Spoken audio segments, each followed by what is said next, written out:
ఈరొచ్చే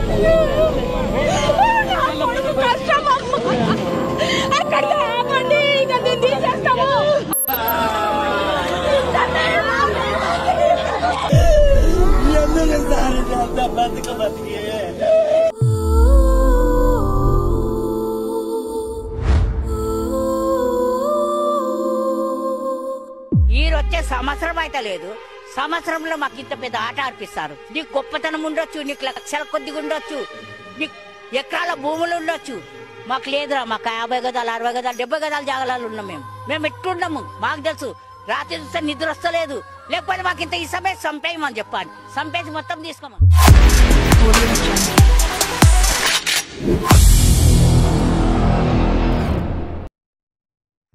ఇప్పుడు మన తెలంగాణ గవర్నమెంట్ అనేది కొత్తగా కాంగ్రెస్ అనేది వచ్చింది. సో ఇప్పుడు చాలా మంచి పనులు చేశారు.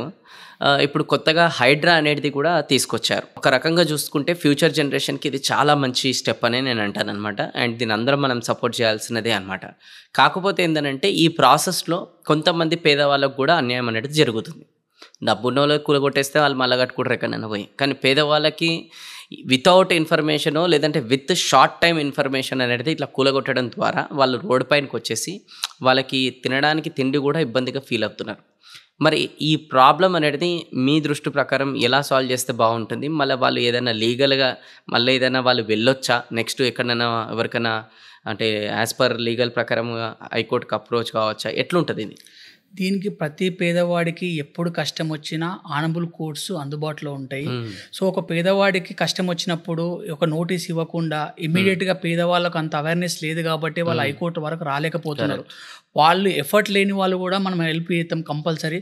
నా గవర్నమెంట్కి, తెలంగాణ గవర్నమెంట్ నా అంబుల్ రిక్వెస్ట్, మా అప్పీల్ ఏంటంటే అట్లీస్ట్ పెద్దవాళ్ళకు టైం ఇవ్వకపోయినా పేదవాళ్ళకు కొంచెం టైం పీరియడ్ ఇచ్చి ఒక 15 days ఖాళీ చేయడానికి అవకాశం ఇచ్చి ఒక due process of law follow అయ్యి అతనికి ఒక వెకేట్ చేయడానికి టైం ఇస్తే బాగుంటుందని నా ఒపీనియన్.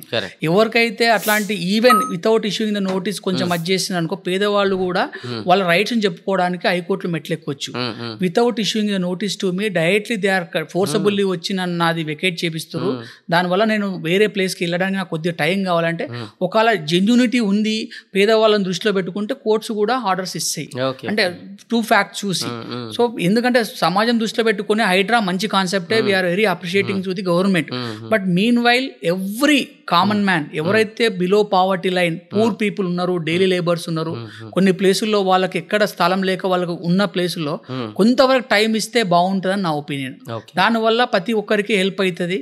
దానివల్ల కొంచెం టైం తీసుకుంటే బాగుంటుంది అన్నది నా ఉద్దేశం. రైట్. ఇప్పుడు హైడ్రాకి ఇప్పుడు ఏదైతే రూల్స్ అనేది ఇప్పుడు గవర్నమెంట్ క్రియేట్ చేసిందో, ఏదైతే సిస్టమ్ క్రియేట్ చేసిందో దీని పట్ల మన హైకోర్టు తరఫు నుంచి ఏం చెప్తుంది జనరల్గా? అంటే గో హెడ్ ప్రొసీడ్ అని చెప్తుందా? ఏమంటుంది హైకోర్టు? కొంతవరకు అయితే ఇప్పుడు ఆనబుల్ హైకోర్ట్స్ స్టేస్ ఇవ్వట్లేదు. ఎందుకంటే ఫ్యూచర్ భవిష్యత్తు తరాలకు అందుబాటులో పెట్టుకొని ఇది మంచి కాన్సెప్టే అని కోర్టు కూడా అన్ని ఇరువైపుల న్యాయం చేయాలని చూస్తుంది కాబట్టి కోర్టు కూడా స్టే ఇవ్వట్లేదు కాబట్టి government they are proceeding their followers.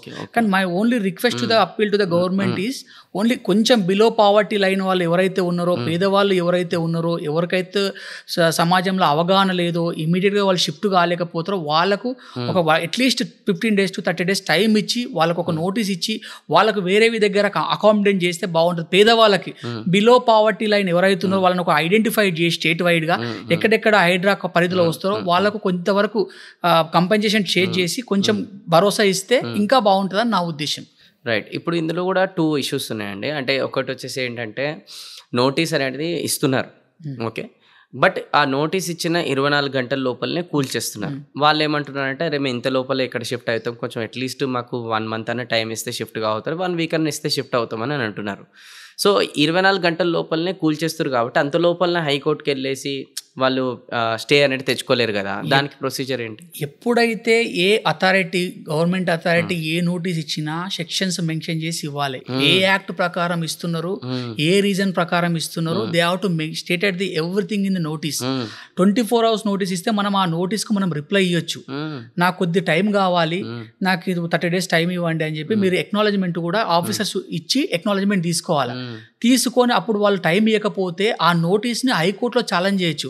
We already knock the doors of the government, we requested the officers without hearing my side. So they are straight away, they are coming forcibly and demolishing the my property. So that is violation of my fundamental right. నాకు వేరే option లేదు, మేము పేదవాళ్ళము, మాకు వేరే option లేదు కాబట్టి court దృష్టికి వెళ్తే కోర్టు కన్సిడర్ చేస్తుంది. అట్లీస్ట్ కొంచెం వెకేట్ చేసేంత వరకన్నా జెన్యూన్ కాజ్ ఉంది కాబట్టి మీకు టైం ఇవ్వండి అని చెప్పి. సో అప్పుడు బాధితుడికి న్యాయం జరిగే అవకాశం ఉంటుందని నా ఉద్దేశం. Okay, correct. ఇప్పుడు ఇంకో సీన్ ఏంటంటే నోటీస్ ఇచ్చిన 3-4 అవర్స్లో కూడా ఇట్లా కూల్చేస్తారు. కూల్చేసిన తర్వాత అయితే ఇక రోడ్ పైన ఉన్నారు కదా, మరి ఆ టైంలో ఇప్పుడు హైకోర్టుకి వెళ్ళి మళ్ళీ పోయినది డ్యామేజ్ అనేది ఏ మాత్రం అంటే ఎంతవరకు అనేది రికవరీ చేసుకోగలుగుతారు? అప్పుడు హైకోర్టు ఏ విధానంగా హెల్ప్ చేయగలుగుతారు? అట్లాంటప్పుడు ఏం చేయొచ్చు అంటే పేదవాళ్ళని దృష్టిలో పెట్టుకొని చెప్తున్నా, ఏ పరిధి అయితే ఈ హైడ్రా పరిధిలో వస్తే ఈ పేదవాళ్ళందరూ కమిషనర్ గారికి ఒక రిక్వెస్ట్ పెట్టుకోవాలి నోటీస్ ఇవ్వకముందే.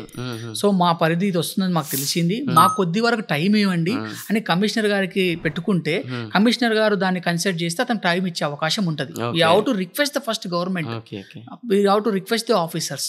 అంటే ఇది రిక్వెస్ట్ అనేది కూడా దాటిపోయి కూల్ చేశారు కదా, కూల్ చేసిన తర్వాత ఏదైనా హైకోర్టుకి వెళ్ళి ఏదైనా మనం కూల్ చేసిన తర్వాత అది FTA ఉండి అదైంది కాబట్టి అది ఇల్లీగలే కాబట్టి దాన్ని ఎంటర్టైన్ చేయరండి. ముందే ఏదైనా జరగక ముందే మనం అది చేస్తే కంపల్సరీ బాధితులకు న్యాయం జరిగే అవకాశం టైం పీరియడ్ వరకే. They are not staying there, just they have to accommodate. Honourable high court give the directions basing on the merits of the case. Okay, ఇక్కడ ఇంకోటి కూడా ఉందన్నమాట. ఇక్కడ కుకట్పల్లి ఒక ఏరియాది ఒక కేసు తీసుకుంటున్నట్టయితే ఓనర్స్ ఎవరైతే ఉన్నారో వాళ్ళ ల్యాండ్ అది వేరే వాళ్ళకి లీజ్ ఇచ్చారనమాట. ఆ లీజ్ ఇస్తే వాళ్ళు ఒక దాదాపు 40-50 lakhs రూపీస్ అనేది ఇన్వెస్ట్మెంట్ చేసి మొత్తం అనేది కన్స్ట్రక్షన్ చేసుకున్నారు. ఎవరు? రెంటర్స్. సో రెంటర్స్కి ఏం తెలియదు, అది FTLలో కూడా ఇంతకుముందే చెక్ చేసుకుంటే లేదనే చెప్పారు అనమాట. కానీ తీరా చూస్తే ఏమైపోయింది, కూల్ చేసేసారు. ఇక్కడ ఓనర్ సేఫే, ల్యాండ్ లీజ్ కాబట్టి ల్యాండ్ అట్లనే వాడి ఉంటుంది, లేదంటే ల్యాండ్ ఇంకొకరి దగ్గరికి పోతుంది FTLకి రిలేటెడ్. కానీ వీళ్ళు రెంటర్స్ ఏం పాపం చేసారు అని చెప్పేసి 40-50 లక్షల రూపాయలు అనేది ఇన్వెస్ట్మెంట్ చేసింది మొత్తం కొలాప్స్ అయిపోయింది ఇప్పుడు. సో మళ్ళీ వీళ్ళు యాజ్ పర్ లీగల్గా నెక్స్ట్ స్టెప్ ఏం తీసుకోవచ్చు? ఇప్పుడు వీళ్ళు నెక్స్ట్ స్టెప్స్ ఏం తీసుకోవచ్చు అంటే మామూలుగా ఇప్పుడు వాళ్ళు పర్మిషన్ తీసుకొనే కట్టుకున్నారు కాబట్టి after verification of the all the documents, all the verification only నాకు పర్మిషన్ ఇచ్చారు. నా పర్మిషన్ ఇచ్చినాక, నాకు అన్ని ఇచ్చినాక all of sudden government change అయిన తర్వాత కొత్త రూల్స్ పెట్టి నాకు ఇమీడియట్గా నోటీస్ ఇవ్వకుండా కూడా డిమాలిషన్ చేశారు. దానికి నాకు స్టేట్ కాంపెన్సేషన్ చేయమని అడగొచ్చు. అప్పుడు మెరిట్స్ మీద కేసు బలమైన ఉంటే కోర్టు పరిశీలిస్తే బాధితునికి న్యాయం జరిగే అవకాశం, రూల్స్ ప్రకారమైన పర్మిషన్ కట్టి ఉంటే ఆ పర్మిషన్ ప్రకారం అతను పారామీటర్స్ ఫాలో అయితే కాంపెన్సేట్ చేయమని గవర్నమెంట్కు డైరెక్షన్ చేసే అవకాశం ఉంటుంది. సో ఎవరైతే ఇప్పుడు హైడ్రా రిలేటెడ్ మీ ఏరియాలో FTL అన్నా బఫర్ జోన్ అన్నా రిలేటెడ్ ఏదైనా కట్టుకొని ఉంటే, లేదు మీకు ఏదైనా డౌట్ కూడా ఉంటే మీరు దయచేసి కమిషనర్ గారికి, లాయర్ గారు చెప్పినట్టు ఒకసారి వెళ్ళి రిక్వెస్ట్ అనేది ఫస్ట్ ఇమీడియట్గా చేతులు ఉన్నప్పుడే చూసుకోవాలి కాబట్టి అది చూసుకోండి.